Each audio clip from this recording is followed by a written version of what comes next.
Billah.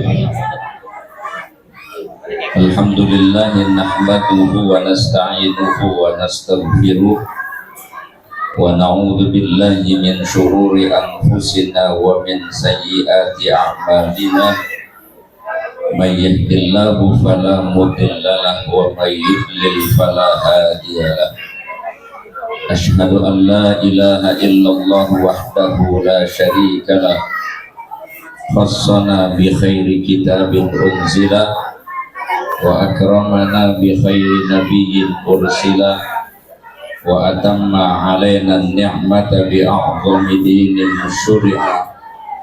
Faqala ta'ala al-yawma akmaltu lakum dinakum wa atmamtu alaikum ni'mati wa raditu lakumul islam madinah. Wa ashhadu anna sayyidana wa nabiyyana Muhammadan abduhu wa rasuluh addal amanah wa nasahal ummah wa ballaghar risalah wa mahaddalalah wa tarakna alal mahajjatil bayda lailuha kanahariha la yazigu anha illa halik. May yuti'illaha wa rasulahu faqad faza fawzan 'azima wa may ya'sillaha wa rasulahu faqad dhalla dhalalan mubina. Allahumma salli wa sallim wa barik ala sayyidina Muhammadin wa ala alihi wa ashabihi al-mujahidin at-tahirin at-tayyibin. Hadratil mukarramin wal muhtaramin, para asatid, para orang tua, para tokoh masyarakat, bil khusus al mukarram wal muhtaram Kiai Haji Abdul Muhsin al mukarram, Kiai Haji Syarif Hidayatullah, pengurus masjid dan panitia pelaksana, hadirin bapak-bapak dan hadirat ibu-ibu jamaah maulid yang mudah-mudahan kita semua senantiasa dirahmati dan diberkahi Allah Subhanahu wa ta'ala. Bapak Ibu saudara-saudara sekalian, kalau tadi panitia bilang maulid ini dadakan, sebenarnya udah nggak boleh lagi ada dadakan, Pak. Karena itu agenda tahunan. Pulang kampung aja udah disiapin dari bulan Syawal, mau ketemu Ramadan udah siapin buat pulang kampung. Giliran mau muludan dadakan. Tapi biar dadakan, kadang-kadang yang dadakan suka enakan, namanya sambal dadakan. Lihat situasinya juga. Hanya saja memang kita senantiasa perlu memperingati maulid Nabi itu sebagai bentuk ikhtiar kita membangun mahabbah atau cinta kepada Nabi.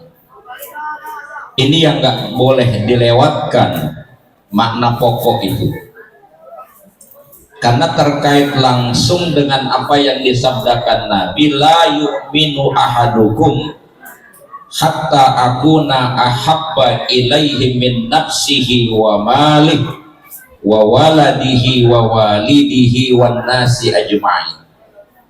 Tidak sempurna iman setiap orang di antara kamu sebelum kecintaannya kepadaku mengalahkan cintanya kepada dirinya sendiri, cintanya kepada hartanya, cintanya kepada anaknya, cintanya kepada orang tuanya, dan cinta kepada segalanya.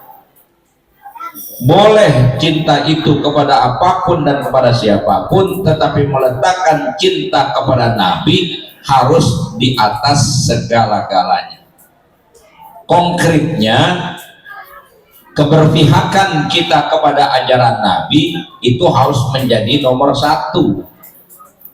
Pembelaan kita kepada sunnah Nabi harus menjadi agenda utama.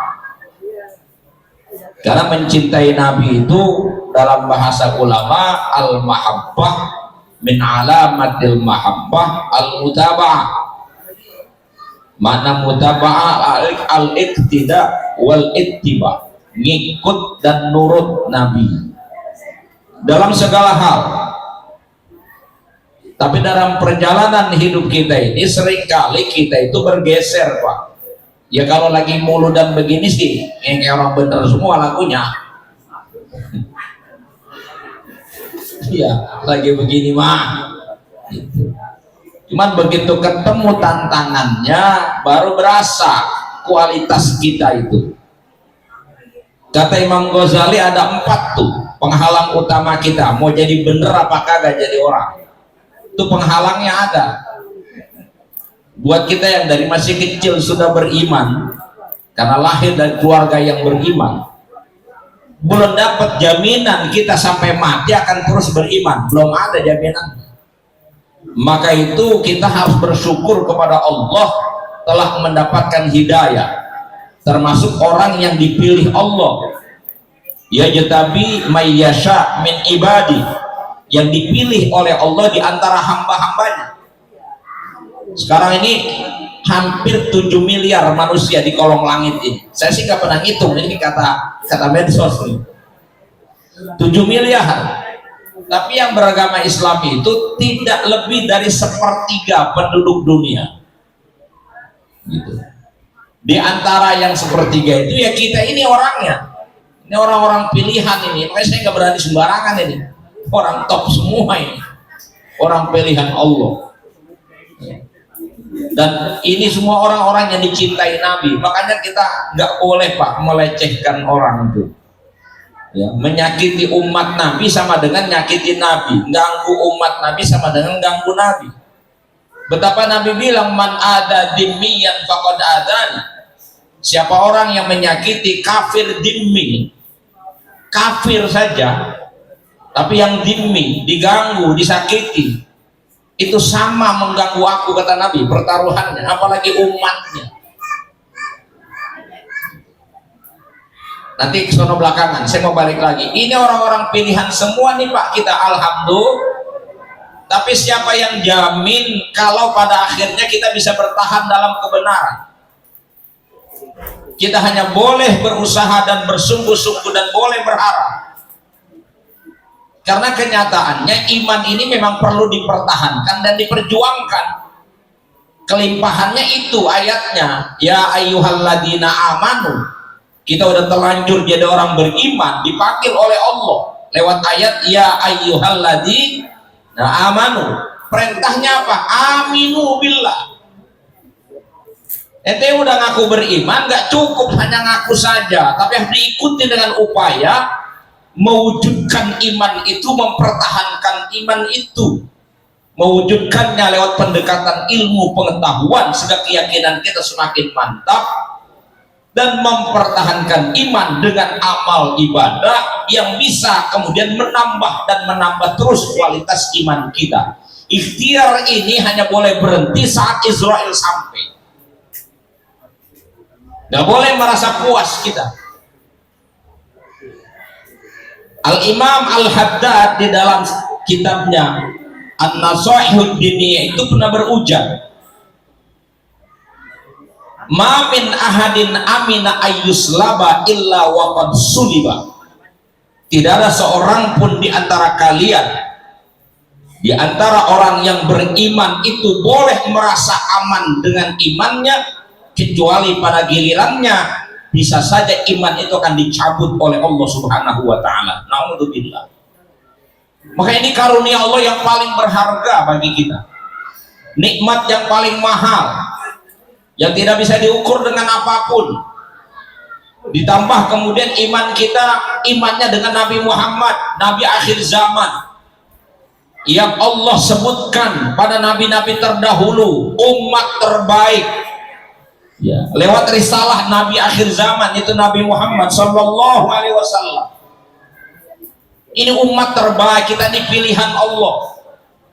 Kalau saya boleh ngutip nih dalam sebuah kitab Nuzhatul Majalis namanya, tapi kitab itu jujur saja itu banyak yang masyhur. Ya, riwayatnya, kaulnya itu banyak yang termasuk yang apa namanya muskil. Tetapi ini buat target kita, ini lumayan bagus. Ada riwayat di sana menyebutkan bahwa saking mulianya kita ini, Ini membuat iri umat-umat Nabi terdahulu. Bukan saja umat terdahulu yang iri dengan kita karena kelebihan dan keutamaan kita. Seorang nabi yang paling populer namanya Nabi Musa alaihissalam, itu sampai minta ke Allah kalau umat terbaik itu dijadikan umatnya. Dan begitu diberitahu umat itu adalah umat Muhammad sallallahu alaihi wasallam, Nabi Musa sampai kepengen masuk sebagai umat Nabi Muhammad. Ya Allah, jadikan aku umatnya Nabi Muhammad. Coba bayangin, Nabi Musa masih pengen kayak ente. Nabi Musa masih pengen kayak kita jadi umat Nabi Muhammad. Lah kita potongan apa kayak gini nih? Ditakdirkan Allah menjadi umat Nabi Muhammad, apa kurang keren sebenarnya ini? Keren banget nih. Ini orang keren di depan saya ini. Bukan orang sembarangan. Yes. Maksud saya kita menghargai iman itu,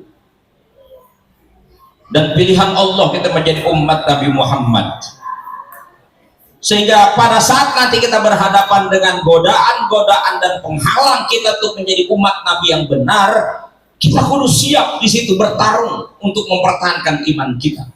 Ada 4 kata Imam Ghazali awaiknya itu. 1, dunia. 2, nafsu. 3, makhluk. Yang keempat, setan. Itu penghalang kita jadi orang benar, salah satunya setan, Pak. Tahu sendiri namanya setan, mah gak bakalan pernah tinggal diam. Pokoknya dia sumpah sama Allah, la ughwiyannahum ajma'in.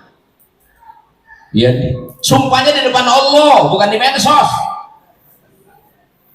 Dan orang sekarang kan biasa kalau ngomong kayak sumpah mulu.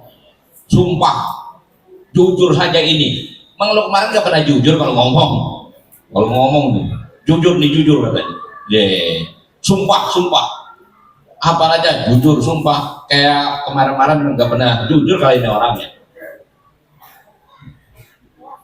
Setan itu udah sumpahnya di hadapan Allah, la ughwiyannahum ajma'in. Akan aku sesatkan semuanya. Berarti siapa semuanya itu? Ya kita ini. Dia gak akan redo, Pak. Kita jadi orang benar. Makanya duduk begini ini gak sembarangan ini. Bisa duduk begini, bisa betah. Kan ada yang udah kagak betah aja, ada ini. Tiga mulut dan temennya colek. Ya udah malam, besok mau kerja ngantuk kah? Setan itu.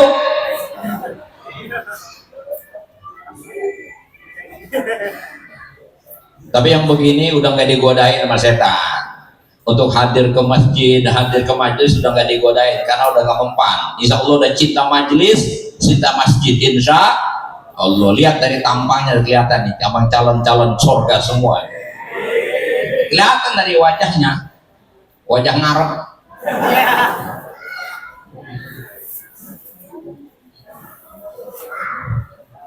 Setan tuh punya 7, Pak, 7 langkah buat nyesatin kita. Yang mau benar dihalangi dari kebenaran, yang udah benar dibikin ujub, dibikin bangga sama kebenaran, sehingga memandang orang lain itu rendah, merasa dia udah soleh. Padahal, Pak, kesombongan itu yang bisa mengikis iman kita. Makanya bahasanya kita nggak boleh merendahkan dan meremehkan orang. Anda yang sudah hadir ke masjid 5 waktu, Anda sudah berangkat ke Mekah, Anda sudah umroh, Anda sudah zakat segala macam, lalu melihat orang ahli maksiat memandang dengan kacamata sebelah, dengan pandangan sebelah mata, maksudnya memincingkan mata, merendahkan orang lain. Tempat ente bisa berganti. Besok bisa dia yang ada di sini, ente besok ada di sono. Bisa nggak? Setan pinter, Pak, ngelabuin kita. Apalagi dengan kesombongan kita, itu peluang besar. Dibisikin sama setan, kayaknya di kampung ini yang soleh lu doang. Mulai dah nganggap diri ngagul awak. Terus setan banyak cara, Pak. Ada 7 tahapan tuh dalam kitab Minhajul Abidin Imam Ghazali dibahas di situ. Dan kita ini sebenarnya kalau melawan setan rada bakalan mampu, Pak. Setan tuh canggih-canggih, pengalaman panjang. Di kita baru hidup. Tipu dayanya luar biasa. Sampai karena tipu daya setan, hari ini ada orang sok-sokan ngerti tentang setan. Kan banyak tuh dukun-dukun palsu yang ngomong saya pernah lihat setan, saya ketemu setan. Sotoy ini. Quran udah bilang innahu yarakum huwa wa qabiluhu min haitsu la tarawnahum. Setan itu dan pasukannya bisa melihat kamu nggak bisa melihat setan. Itu Quran tuh. Makanya saya kalau orang bilang mampu melihat setan, cuma ustadz pakai apa juga bohong loh. Itu aja udah.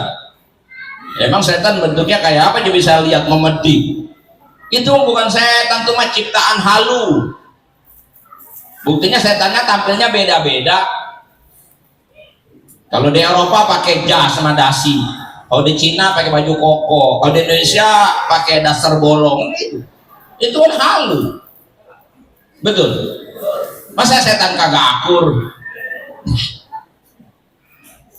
Nggak bisa kita melihat, tapi nyata godaannya dibisiki kita. Sehingga Nabi sampai katakan asyaiton yajri majrad dam. Setan itu menggoda manusia, dia bergerak seperti bergeraknya darah merah dan darah putih dalam diri. Makanya hanya dengan dilindungi Allah lah kita bisa selamat. Makanya itu selalu fasta'id billah, mintalah perlindunganmu kepada Allah.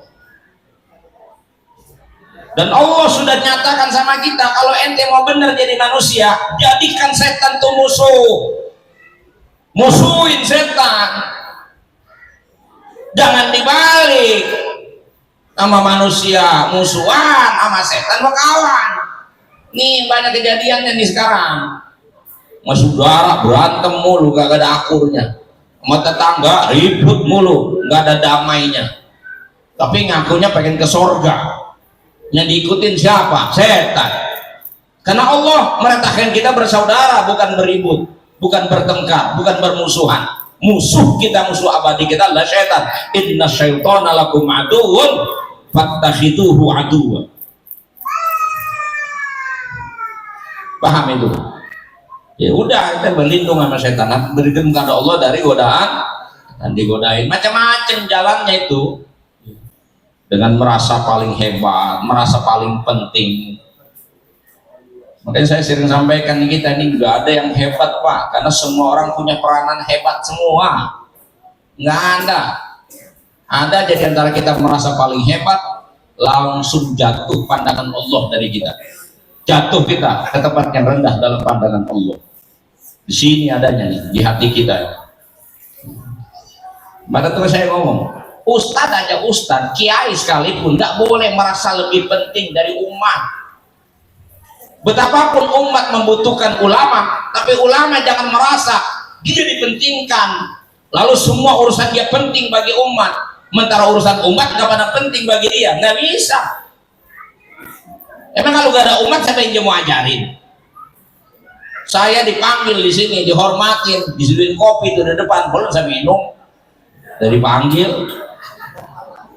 Saya kata pertanyaan kopi masih ada lamaan dikit. Sehari paling naik dulu. Saya merasa lu kasih bangku duduk begini, dikasih mic, mulia banget kelihatannya. Tapi ketika saya memandang bapak itu tidak penting, saya merasa diri saya lah yang berharga dan penting, jatuh saya dalam kehinaan di pandangan Allah. Kenapa? Emang yang penting siapa? Semua punya peranan penting. Bayangkan kalau saya dipanggil duduk di tempat ini, pas saya dipanggil bapak pulang semua, bagaimana ceritanya? Hah? Berarti penting nggak jamaah?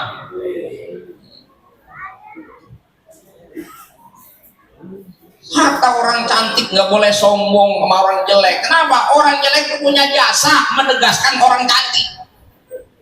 Coba kalau cantik semua, nggak ketahuan mana yang cakep, atau jelek semua, nggak ada yang ketahuan yang jelek. Kalau sama-sama jelek, nanti mau orang Afrika coba dah 3 bulan kalau suruh nyari yang cakep yang mana kagak nemu kita nggak bisa bedain. Ya dia mah turun-turun dia bisa bedain Pak yang cantik yang mana, paham? Iya, orang cantik nggak boleh sombong sama orang jelek, karena dengan adanya orang jelek mempertegas kecantikan dia. yang sempurna, yang tampan. Gak boleh sombong melihat orang jelek, karena semakin menampakkan ketampanannya kalau ada bandingannya gitu. Makanya orang jelek gak usah kecil hati. Ente punya jasa memperjelas. Oh gitu, semua penting. Pejabat penting. Ada Pak Lurah tadi katanya. Alan Pak Lurah. Kita butuh lurah, maka kita menghormati pemimpin sebagaimana Nabi ajarkan sama kita, wa yukrimu ahlas syarat. Itu berjanji kan begitu nyebutnya. Nabi itu menghormati orang yang punya kemuliaan, punya kedudukan, dihormati oleh Nabi. Menghargai dan memuliakan pejabat, Islam ajarannya. Makanya saya bingung kalau ada ustadz, ada kiai ceramah mantamin pejabat, caci maki pejabat.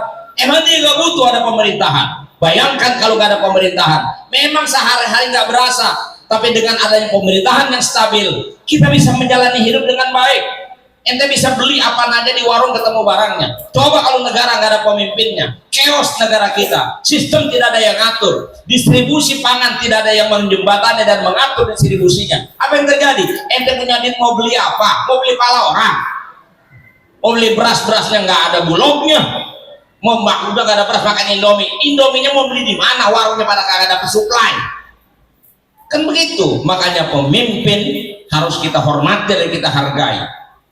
Begitupun Pak Lurah mesti menghargai rakyat. Dia mesti punya rasa sayang sama rakyatnya. Siapa yang penting? Lurah apa rakyat yang penting? Ya dua-duanya. Emang lurah bisa nongkrong sendirian begitu di kelurahan? Rakyatnya kagak ada, mau ngadu jangkrik dia. Lurah tanah kosong, apa mau diurusin? Betul Pak Lurah? Begitu. Ini kemana sih ceramah larinya ini? Nih, ini maksud kita dikelabui oleh setan, dikipas-kipasi untuk merasa hebat. Saya ceramah tuh sering saya kasih ibarat gitu. Sampai yang namanya orang mati sama orang hidup itu masih punya urusan. Orang mati gak bisa mandi, dimandiin. Yang mandiin pasti orang hidup. Gak bisa pakai baju dibungkusin, gak bisa jalan digotongin, kuburan gak bisa gali sendiri digaliin, udah digali gak bisa masuk mesti dimasukin. Itu semuanya yang kerjaan orang hidup semua itu. Artinya orang mati butuh orang hidup untuk ngurus jenazahnya. Maka agama atur dengan sistem kewajiban orang hidup kepada yang mati. Nah ternyata orang mati, orang hidup juga butuh orang mati. Jangan dikira orang hidup gak butuh orang mati. Tukang gali kubur, kan dia butuh orang mati. Kalau gak ada yang mati dia berdiri dari mana? Tukang kain kapan, tuh dari mana dia? Dia mah makin banyak yang mati makin bagus. Dia peduli siapa yang mati. Kita menangis orang tua kita mati, sedih musibah. Saudara kita mati kita sedih musibah. Lah buat tukang kain kapan mah nikmat. Gitu. Ustadz aja kadang-kadang begitu. Ya kalau ngajar-ngaji doang ya kan rada. Ada yang mati mah lumayan aja, tahlil 7 hari, amplop 7 kali, berkat double. Wah, kadang baru tahlil 3 hari di sini udah mati lagi, nyambung setengah bulan. Jadi jangan merasa kita paling hebat. Kalau itu ada di diri kita, berarti itu setan sedang bermain dalam diri kita. Waspada. Yang kedua, makhluk. Ya makhluk ini pergaulan. Ada gara-gara pergaulan kita bisa benar, gara-gara pergaulan juga kita bisa salah. Maka pintar-pintarlah mencari teman dalam hidup. Bergaul dengan siapa? Kita boleh kenal semua orang. Tapi yang harus kita dekati adalah orang-orang yang bisa menuntun kita pada kebaikan. Kita boleh dekat dengan siapapun, tapi kita harus merapat dan benar-benar dekat dengan orang-orang yang punya impact baik bagi hidup kita. Kalau enggak, celaka kita. Karena hidup ini cuma dua, apakah mempengaruhi ataukah dipengaruhi. Interaksi sosial kayak begitu. Salah aja bergaul kita, rusak. Gak usah jauh-jauh contohnya. Ini biar gagah-gagah begini loh pada nganakin. Gaul sama bencong 3 bulan udah jadi. Itu makanya bahayanya pergaulan, hati-hati. Bicara agama berarti pergaulan kita dengan siapa? Bicara iman, bergaulnya dengan siapa? Ya dengan mereka, orang-orang yang cinta agama, orang-orang yang senang dengan urusan fikir dan kerja agama, sehingga kemudian kita bisa tertuntun dan terkondisikan hidup kita. Zaman medsos kayak begini, salah aja mencet, ketemunya judol, rusak nggak? Iya, salah pergaulan. Nggak gaul kemana-mana, di rumah mulu ya, nggak kemana-mana di rumah, tapi jam melangsanya kemana tahu. Gaulnya yang rusak, bisa rusak, insya Allah. Yang ketiga, ya cepet aja ini mah, namanya mulut dan kampung dewek.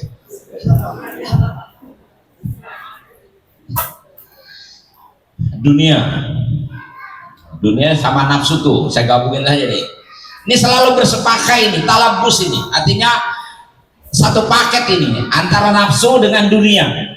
Dunia itu punya daya tarik yang menggiurkan, nafsu kita juga selalu tertarik dengan dunia.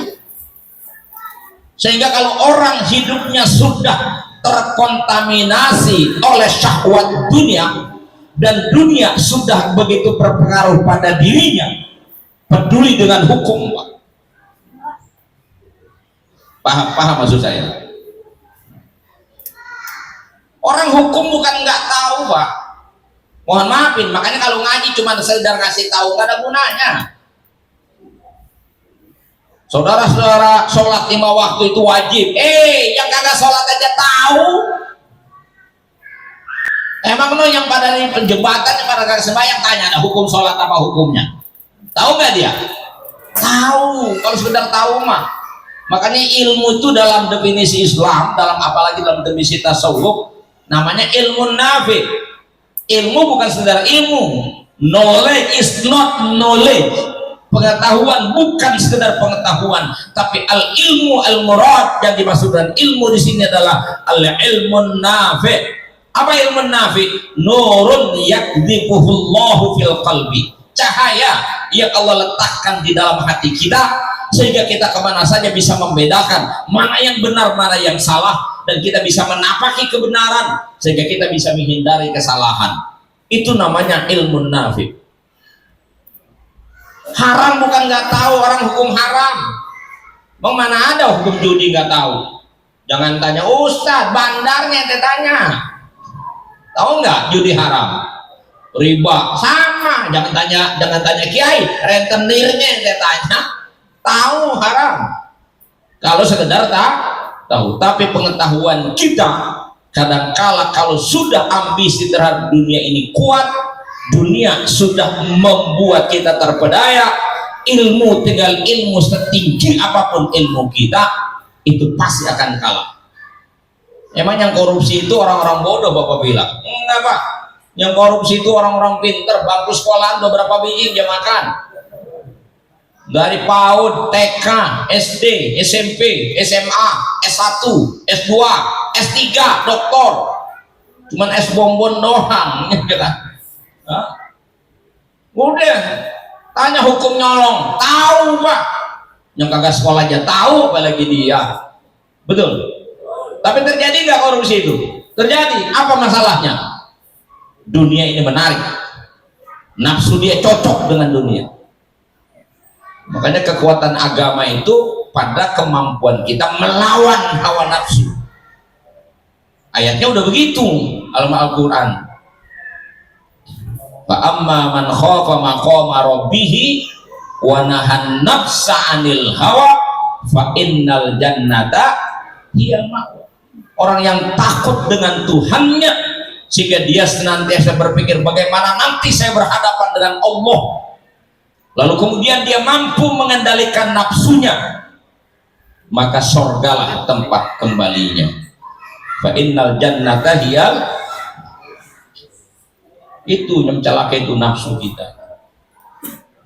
Masya Allah, ini urusan dunia. Pada akhirnya kemudian Syekh Hatim Al-Asam itu pernah bilang, ra'aitun nas, aku melihat manusia itu hari ini yudilluna anfusahum fi talabir rizq. Mereka rame-rame menghinakan dirinya atau menjatuhkan dirinya dalam kehinaan hanya gara-gara urusan rizki. Yang tadi, yang gede tuh kelasnya koruptor tuh gede. Kan dia tahu kalau ketangkep bakal diberitain orang, jabatan copot, kemudian di penjara. Jatuh gak harga dirinya depan manusia? Dia tahu jatuh, Pak. Kan menghinakan dirinya. Lalu dia sendiri nggak mau badannya dicolongkan, tapi nafsu lebih mengemuka dari takut dengan rasa malu itu. Kaum intelektual melacurkan ilmunya itu hanya gara-gara urusan harta. Sama para pejabat juga begitu, melacurkan dirinya dengan lewat jabatannya, menyalahgunakan kewenangannya yang sejatinya dia mewujudkan kemaslahatan dan menjamin rasa keadilan rakyat, malah yang terjadi adalah ketidakadilan dan juga ketidakmaslahatan. Udah begitu nanti rakyat ngamuk. Ini baru kemarin demo segitu aja udah pada ngeri. Gimana kalau terjadi revolusi coba? Untung aja masih belum banyak yang lapar. Coba kalau rakyat udah lapar semua, wah, orang makan orang urusannya. Masih bagus ketulungan dan masih ada sasaran yang bisa dilihat. Ada, Masya Allah, nafsu tuh dahsyat Pak, urusan nafsu itu. Jadi bukan sekedar orang tahu halal haram bener salah Pak. Praktek agama nggak cukup di sekitar tahu, tapi mampu menjalankan. Maka itu selalu kita minta sama Allah hidayah. Ya, ihdinas siratal mustaqim, tunjuk ke kami jalan yang lurus. Hidayah pertama sudah dikasih kita yang namanya ghariza, insting. Kemudian dikasih lagi kita yang namanya panca indera, itu ghariza. Apa namanya yang kedua tuh panca indera, khawas, hidayatul khawas. Yang pertama hidayatul ghariza, yang kedua hidayatul khawas, yang ketiga hidayatul akal. Hidayah Allah berupa akal, kemampuan membedakan benar salah ini, tahu mana yang benar mana yang salah. Yang keempat tuh baru namanya hidayatul din.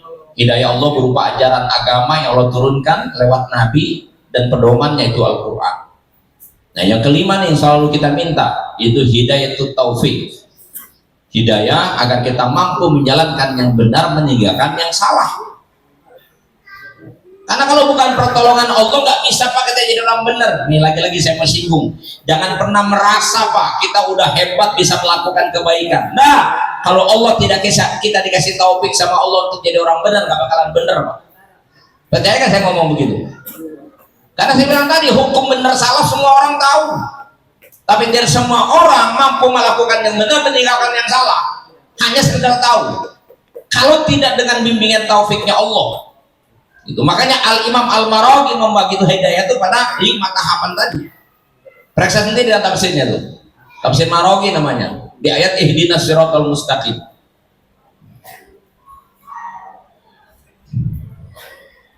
Ceramah juga ngaji ini mah.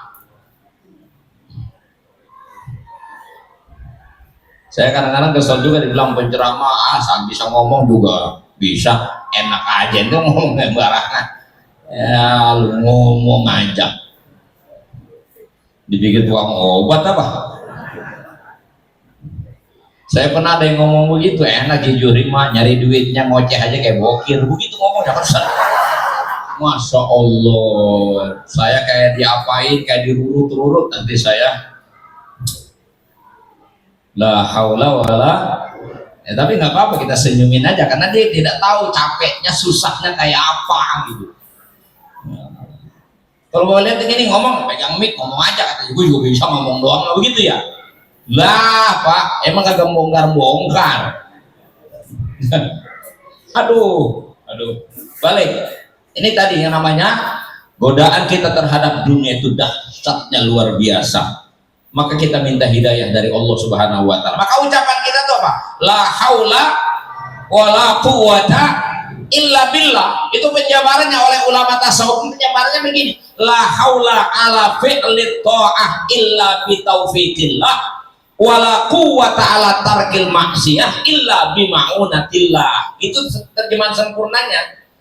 Tidak ada daya pada diri saya untuk melakukan ibadah kalau bukan karena taufiknya Allah. Catat itu. Kita bisa ibadah itu karena taufiknya Allah, Pak. Allah berikan kekuatan pada kita yang disebut dengan khalqu qudratit ta'ah, terciptanya kemampuan untuk ibadah. Itu namanya taufik. Levelnya bukan lagi sekedar ilmu, sekedar tahu, bukan, sudah mampu mengejawantah dalam perilaku, sehingga kita akui bahwa kita bisa ibadah, kita bisa sedekah, kita bisa i'tikaf, kita bisa baca Quran, kita bisa haji, kita bisa umroh, kita bisa ngajar, segala macam. Kita katakan ini bukan semampuan saya, tapi ini adalah taufiknya Allah. Wala quwwata ala tarkil maksiyah illa bima'unatillah, dan tidak ada kekuatan kita meninggalkan maksiat kalau bukan ditolong oleh Allah. Bisa kita buktiin, Pak. Bapak tahu kan sholat jamaah 27 lebih baik daripada sholat sendiri? Tahu nggak? Sehingga Bapak datang ke masjid ini, ditanya orang, kenapa Bapak rajin sholat ke masjid berjamaah? Karena saya tahu pahalanya 27, kalau di rumah cuma 1. Pak, yang tahu begitu bukan Bapak doang, yang tiap hari di rumah juga tahu. Tapi dia tidak tertuntun, tetap aja nyaman di rumah, ngambil yang atu. Yang atu juga orang pentot belum tentu diambil. Coba kalau berjamaah mah bareng 27, satu aja ada yang khusyuk, tuh semasjid tuh diborong semua. Namanya barang borongan mah. Judulnya sekarung, ada 100 biji, per biji dihitung 1000, ya pokoknya 100 kali 1000 diborong semua. Lempeng mah petot satu, gitu borongan. Pintu diketeng 1500 satu, jadi pilih lempeng-lempengnya petot ditinggal, dibuang. Ini masih pada demen di rumah mulu. Masjid udah bagus begini, mending kurang apa AC-nya. Hari gini masih kipas angin mulu, kembung. Udah bukan wayanya. Udah bukan wayanya. 20 tahun yang lalu masih pantas kipas angin. Sekarang udah nggak model. Udah alasan aja. Udah AC. Jangan kalah. Orang di tempat hiburan maksiat aja cari yang nyaman, masa masjid kalah nyaman sama tempat maksiat? Gitu dong. Lah gampang, ini paling butuh AC split berapa biji ini? 12, Kiwili 5. Yang lain berapa biji? Ya, berapa biji? Nah, itu alasan aja itu. Tinggal kita buktiin aja biar nyaman.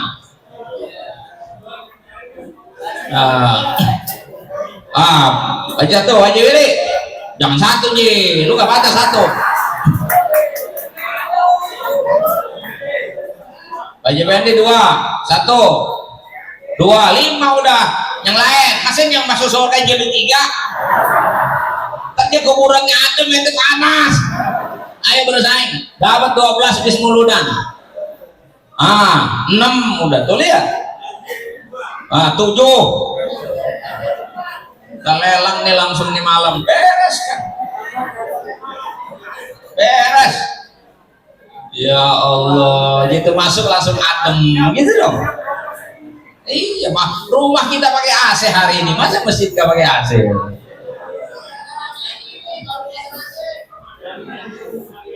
Iya, tapi satu AC dulu dah. Ntar langsung bisa kagak jadi. jadi mulai dari dikit dulu, ntar kalau ini belum nyaman, terlalu dingin, ini apa namanya, keramiknya kalau nggak pakai permadani, ya udah langsung dibuat. Itu selesai.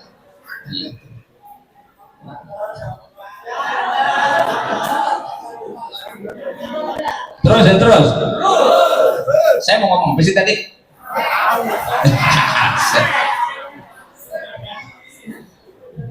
Saya mau kembali, dunia ini dan hawa nafsu itu yang sering menyimpangkan kita dari kebenaran. Tahu kebenaran belum tentu kita bisa jalani tanpa dapat taufik dan hidayah dari Allah Subhanahu wa Ta'ala. Itu. Hati-hati nih, dunia ini Masya Allah dahsyatnya luar biasa. Semua kita ini hanyut dengan urusan dunia. Maka Nabi tampil sebagai tokoh yang zuhud. Nabi duluan menyontohkan pola hidup zuhud. Padahal kalau Nabi mau kaya, Nabi udah ditawarin tuh. Jabal Tihamah itu ditawarin sama Nabi. Kalau Nabi mau, Allah robah itu jadi emas. Buat Nabi, emasnya bukan sekilo 2 kilo, gunung Pak, gunung emas. Nabi nggak mau. Nabi ingin ngasih tahu sama kita betapa bahayanya dunia. Kalau kita sudah tersibuk, hati kita sudah disemir oleh dunia, sulit kita menemukan kebenaran dan kebaikan. Sehingga standar hidup orang hari ini dunia. Contoh, orang sukses hari ini itu diukur dari pencapaian dunianya Pak. Mohon maaf ini, saya harus katakan, di kita masyarakat begitu. Ada orang susah, kemudian usaha kaya, lalu saudaranya bilang, enak lu mah udah sukses, gitu kan? Berarti ukuran sukses apa kalau begitu? Bapaknya tukang kangkung, bapaknya anaknya pegawai negeri, apa dibilang sekarang? Anaknya jadi pengusaha, bapaknya tukang kangkung, anaknya jadi pengusaha, apa dia bilang? Anakmu udah sukses. Jadi standar sukses itu dunia. Ini parah Pak sebenarnya. Kita ketika meletakkan dunia sebagai standar kesuksesan, kita udah lari dari Quran. Saking nafsunya kita sama dunia sehingga menjadikan dunia itu sebagai standar. Sampai kemudian memuliakan orang pun, menghargai orang bukan manusianya hari ini, tapi apanya? Dunianya, hartanya. Ini kata Syekh Hatim Al-Asam, ra'aitun nas yarji'una ilal mal wal ahsab wasyaraf. Aku melihat hari ini mana-mana orang itu merujuk orang lain, maksudnya menilai orang lain, rujukannya itu harta, jabatan, dan kemuliaan. Ada yang mulia karena keturunan maksudnya, ada yang punya jabatan, ada yang punya harta, itu menjadi standar. Maka relasi kita dalam kehidupan ini bukan cuma sekedar tidak sesuai dengan Quran, kita sudah bergeser. Hubungan yang harusnya didasarkan atas penghormatan yang didasarkan kasih sayang berubah menjadi penghormatan karena kepentingan. Coba orang kaya, jangan ngomong apa juga kita dengerin. Jangan ngomong bener, ngomong bohong aja dipercaya orang kaya mah. Betul. Coba orang susah ngomong biar bener banget juga jarang yang mau dengerin. Orang susah ngomong bener masih belum dipercaya, apalagi bohong. Coba. Makanya kalau susah jangan banyak ngomong. Ini fakta loh, saya ngomong apa adanya. Karena apa?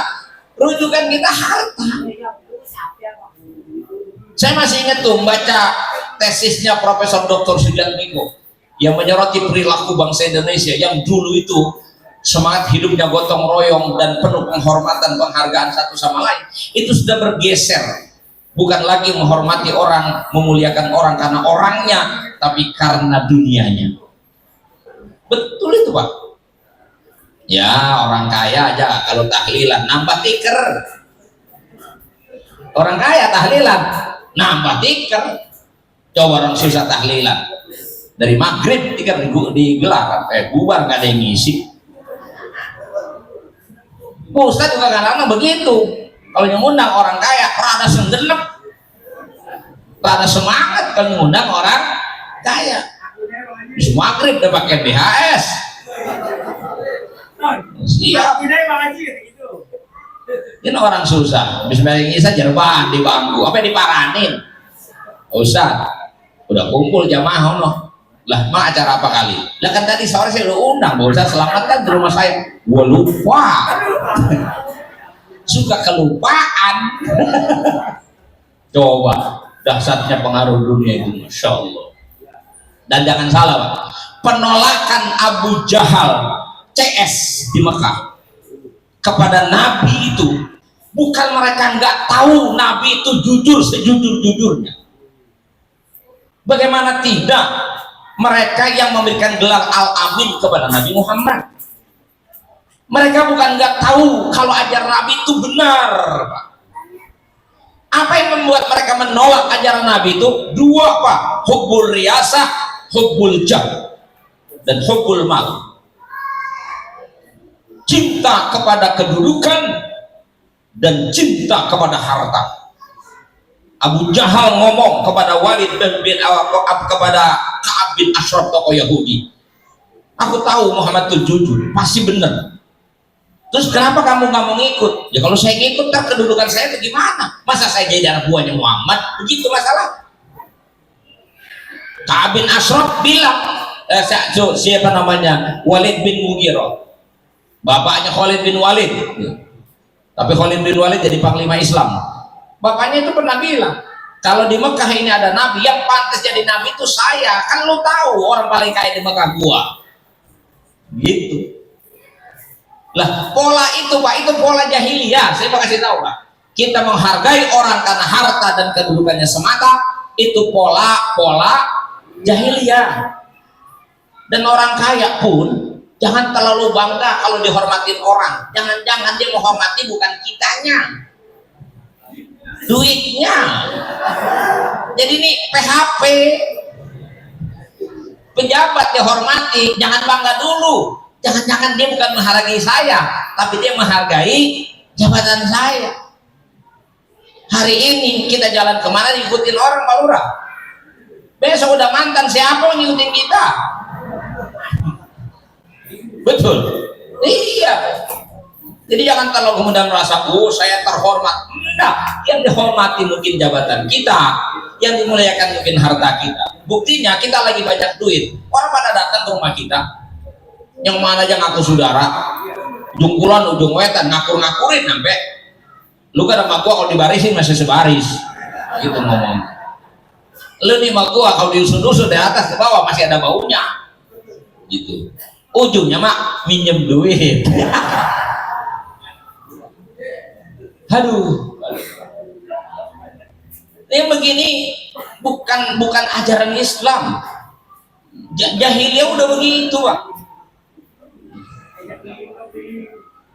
Maka itu karena memang orang dimuliakan karena dunia, akhirnya kita pun berlomba-lomba mengejar dunia. Standar kesuksesan itu dunia, maka dunialah yang dikejar-kejar, akhirat kemudian terlupakan.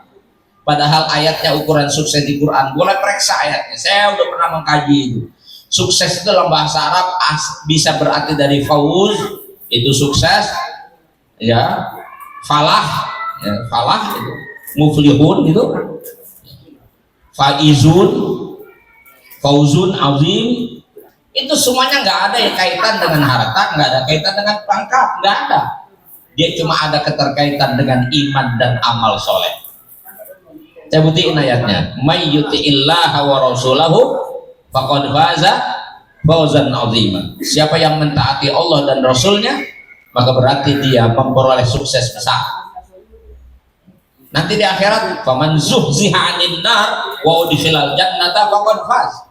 Siapa orang yang dijauhkan dari neraka lalu dimasukkan ke dalam surga, itulah sukses besar.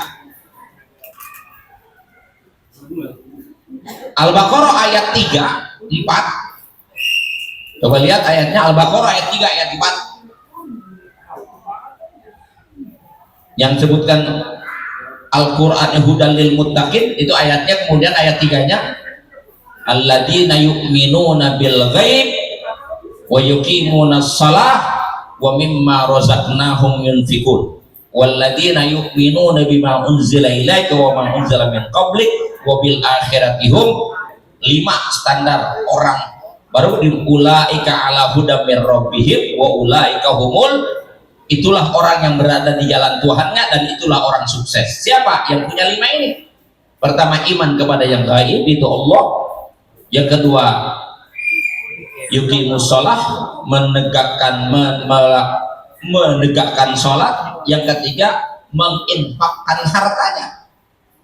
Wa mimma razaqnahum Yang keempat, mengimani kitab Al-Quran dan kitab-kitab sebelumnya. Dan yang kelima, mengimani hari akhir. Itulah orang sukses kata. Itu Al-Baqarah ayat 345. Al-Baqarah 177. Ini panjang ayatnya nih. Orang sini udah saya bacain aja, tapi nggak usah terjemahin, udah tukang ngaji semua. Laisal birra an tuwallu wujuhakum qibalal masyriq wal maghrib walakinnal birra man amana billah wal yaumil akhir wal malaikati wal kitabi wan nabiyyin wa atal mala ala hubbihi dzil qurba wal yatama wal masakin wa ibnas sabili wasailin fil riqab wa qamas shalah wa ataz zakah wal mufuna bi ahdihim idza ahadu was sabirina fil ba'sa'i wad dharra wa hinal ba's ulaika alladziina shadaqu wa ulaika humul muttaqun. Ada 5 di situ. Pertama, mengimani, menerima dan meyakini prinsip keimanan. Yang kedua, wa atal mala ala hubbih, senang memberikan harta kepada orang lain dengan senang hati. Yang ketiga, sholat dan zakat. Yang keempat, mufu nabi andihim, profesional dalam hidup, memiliki komitmen kehidupan. Dan yang kelima, sabar dalam menghadapi dinamika hidup. Ali Imran 132, 133 ketika menyebut orang yang bertakwa itu siapa? Alladzina yunfikuna fis sarra wad dharra wa hinal ba's. Alladzina yunfikuna fis sarra wad dharra wal qaziminal ghaiz wal 'afina 'anil nas. Terus wal qaziminal ghaiz wal 'afina 'anil nas wallahu yuhibbul muslimin. Kemudian walladzina idza fa'alu fahsyatan aw zalamu anfusahum dzakarullaha fastaghfiru lidzunubihim wa may yaghfiru dzunuba illallah wa lam yusirru 'ala ma fa'alu wa hum ya'lamun. Standar orang benar itu adalah pertama, orang yang senantiasa membelanjakan hartanya di jalan Allah. Yang kemudian kazimin al-ghaidha, mampu menahan emosinya, wal 'afina 'anil nas. Yang kemudian yang keempat, yang ketiga, memaafkan orang lain. Yang keempat, ketika salah buru-buru bertobat dan dia tidak kemudian terjerembab terus israr al maksiyah. Yang menariknya ayat ini justru ketika membicarakan standar orang baik dalam Al-Quran itu penyebutan yang gak berubah adalah menginfakkan harta, membelanjakan harta. Itu menjadi standar kebaikan. Itu artinya apa? Islam itu agama yang mengajarkan kita relasi yang akrab dengan Tuhan dan relasi yang harmonis dengan manusia. Itu poin. Jadi orang kaya dalam Islam itu bukan siapa yang paling banyak hartanya, tapi siapa yang paling banyak sedekahnya. Gitu. Paham? Paham? Lalu apa orang susah?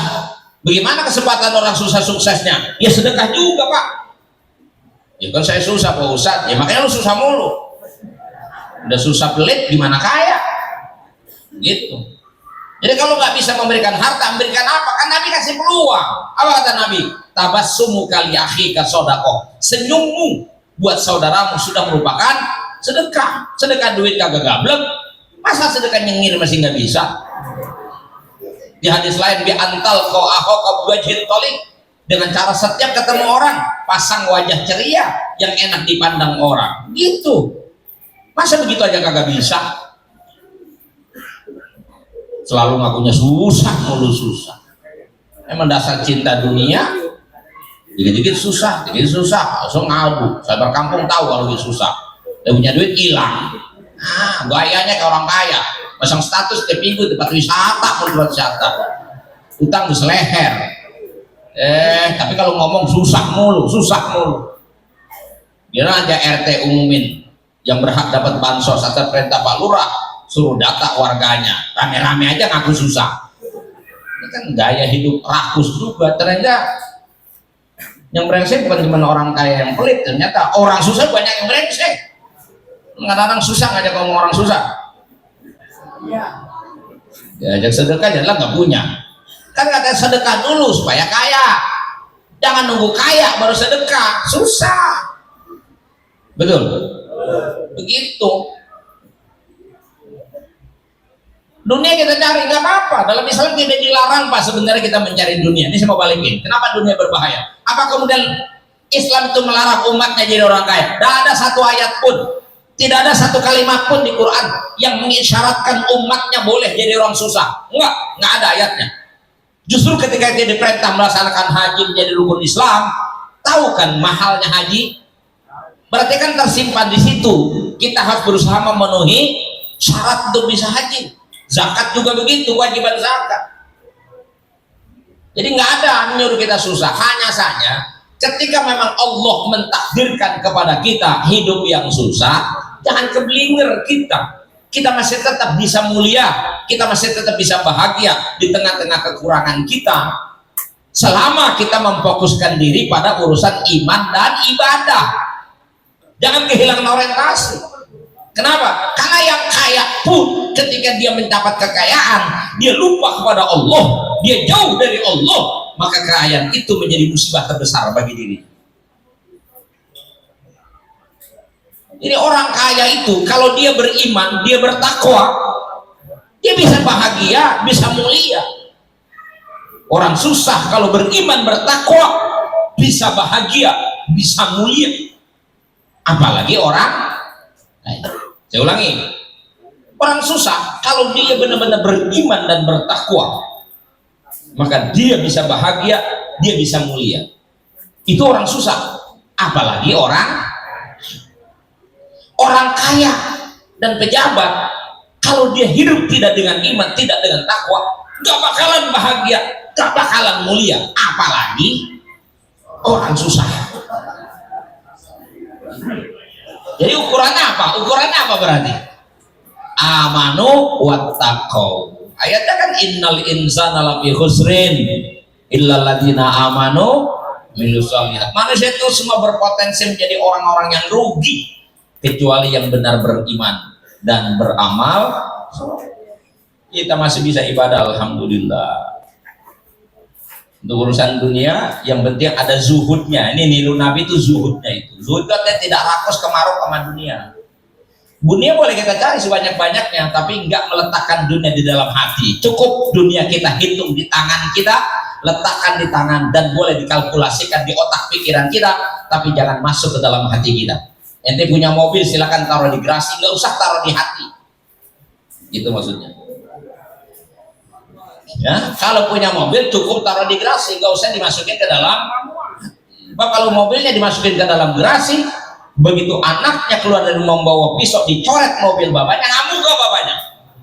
Nah, ternyata dia lebih sayang sama mobilnya ketimbang sayang sama anaknya. Terluka dimaki-maki sama bapaknya, mobil mak luka bawa ke bengkel beres, tapi hati anak yang terluka sampai tua pun dia masih ingat diomelin bapaknya. Ayo, cukup dunia diletakkan di tangan kita, jangan dimasukkan ke dalam hati. Begitu dulu para sahabat. Dan yang kita yang tidak punya, ya sudah, nggak repot-repot, nggak usah nyari tempat, emang gak ada barangnya. Hanya nggak punya, supaya bisa bahagia gimana? Rumusannya, kok bisa orang kagak kaya bisa? Bisa. Yang penting ekspektasinya jangan ketinggian. Nanti nggak ekspektasi kayak gini. Harapannya, kalau bahasa agamanya natulul amal, jangan ketinggian angan-angan. Sesuaikan saja sama kemampuan kita hidup mah. Bikin standar-standar yang standar saja. Kalau Haji Willy punya maksud, punya niat besok mau ganti ini, mau beli ini, beli ini, duitnya banyak, biarin dia mah agendanya banyak. Pak Haji juga duitnya banyak, rencana mau kawin lagi, ya biarin dia mah, duitnya ada. Gitu.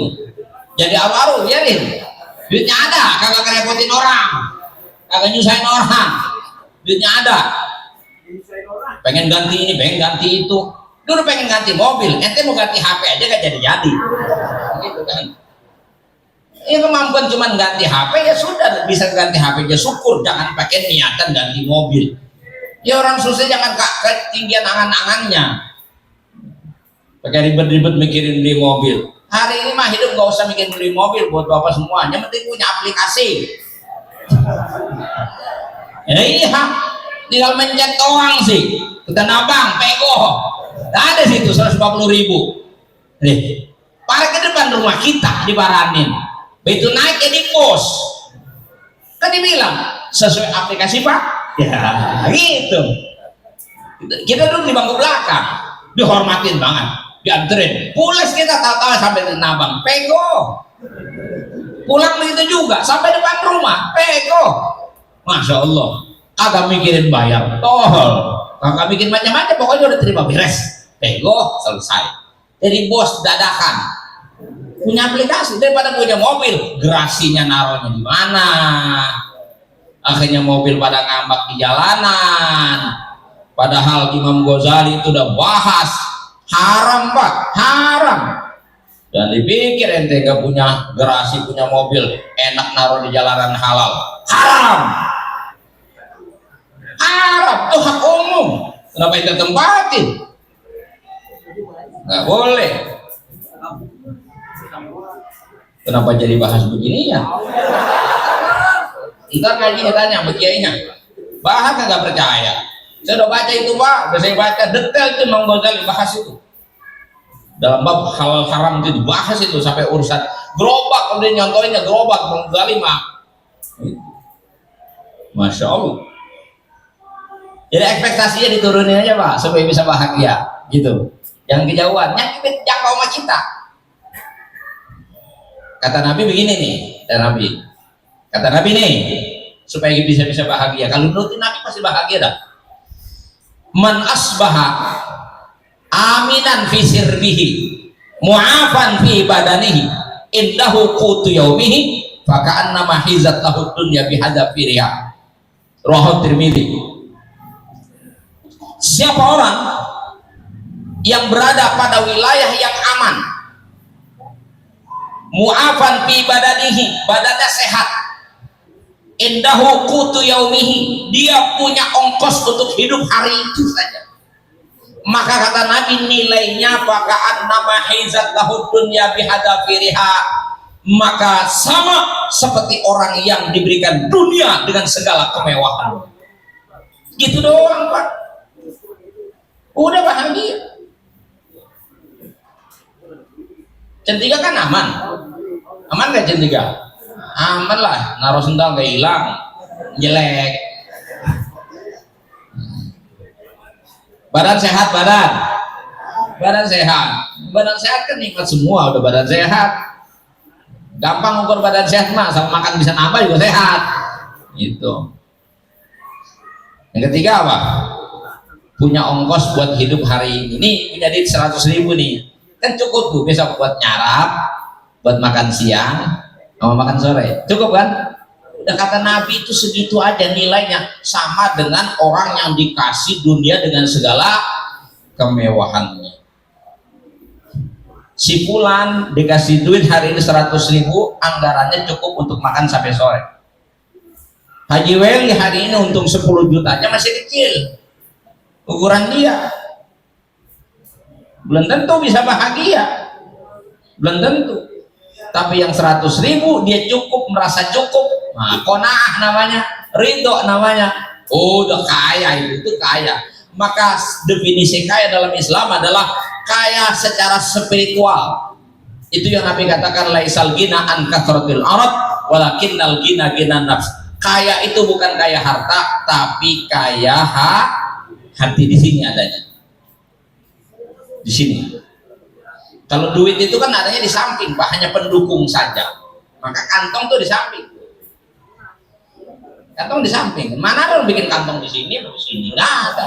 Sini, di sini pendukung, bukan utama. Yang penting hatinya. Asal hati gembira juga, badan sehat, makan apa juga enak. Coba duit banyak, penyakit bereron. Ya. Makan apa aja nggak boleh, makan daging nggak boleh, kambing nggak boleh, durian nggak berani. Ya, udah kencing manis ya, baru-baru mau kawin lagi atuh aja gak ketulungan. Apa coba enaknya duit banyak? Apa aja gak boleh. Makan nasi ditaker sebokor, lauknya timun doang direbus. Sedih amat. Kan ini yang susah juga. Makan apa aja habis dimakan. Nggak ada pantangan orang susah mah kalau makan. Ya karena orang susah mah kan nggak tahu penyakitnya apa, nggak pernah periksa, aman. Yang tahu penyakitnya orang kaya, puyeng dikit diperiksa, tahu penyakitnya. Yang begini-begini mah nggak tahu penyakitnya apa, aman aja aman. Bahagia, gitu. Badan sehat, makan apa juga enak. Oh badan sakit, ya Allah, enak. Itu sehat itu kekayaan. Makanya rizki paling mahal itu sehat, Pak. Itu yang pertama. Harta itu nilai rizki yang paling bawah, paling rendah. Makanya selama kita masih dikasih sehat, alhamdulillah, kita gunakan dunia kita untuk ibadah, karena untuk itulah kita dihidupkan oleh Allah. Dan hanya dengan cara ngikutin kehidupan Nabi kita akan selamat dunia dan akhirat. Terima kasih, mohon maaf. Wassalamualaikum warahmatullahi wabarakatuh.